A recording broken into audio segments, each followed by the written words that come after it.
একজন মানুষের কাছে এমন একটি মোবাইল ফোন ছিল যা ভবিষ্যৎ দেখতে পারত, কিন্তু লটারি জেতার জন্য এই ফোন ব্যবহার করতে গিয়ে সে খরচের টাকাও ঋণ করে নিয়েছিল। তার ফোন তাকে দেখিয়েছিল 2 দিনের মধ্যেই সেই বাড়ির ভেতর $100 মিলিয়ন মূল্যের একটি কাঁচা রত্ন পাওয়া যাবে। খুব মনোযোগ দিয়ে খোঁজার পর সে সত্যিই সেই রত্নটি পেয়ে গেল, ঠিক যেমনটা ভবিষ্যৎবাণীতে দেখা গিয়েছিল।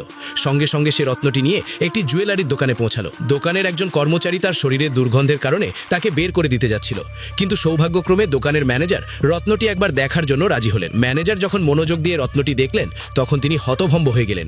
এটি ছিল একেবারে টপ গ্রেডের একটি জেমস্টোন। ম্যানেজার তাকে 10 লাখ দেওয়ার প্রস্তাব দিলেন। মানুষটি প্রস্তাব না নিয়ে সেখান থেকে চলে যেতে উদ্যত হলো। ঠিক সেই সময় দোকানের মালিক সেখানে এসে গেলেন।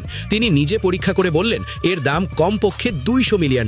এই অবস্থায় লোকটার আর কোনো রাস্তা ছিল না।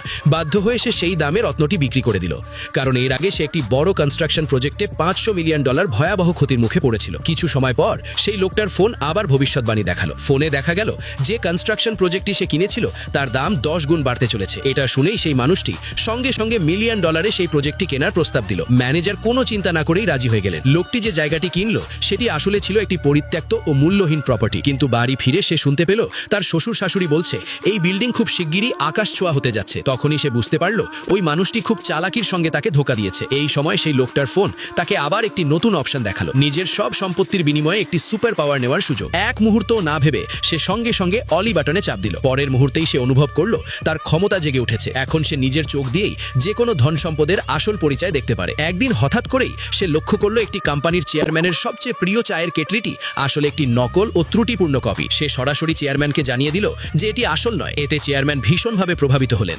এরপর চেয়ারম্যান তাকে একটি পেন্টিং দেখাতে বললেন, যেটিকে 1000 বছরের পুরনো বলা হচ্ছিল। লোকটি এক নজরেই বুঝে গেল এই পেন্টিংটি আসল। এই ক্ষমতার কারণে সে আসল ব্যবসার দিক থেকেও বড় সুযোগ পেতে লাগলো। নেক্সট পার্টের জন্য সাবস্ক্রাইব করুন।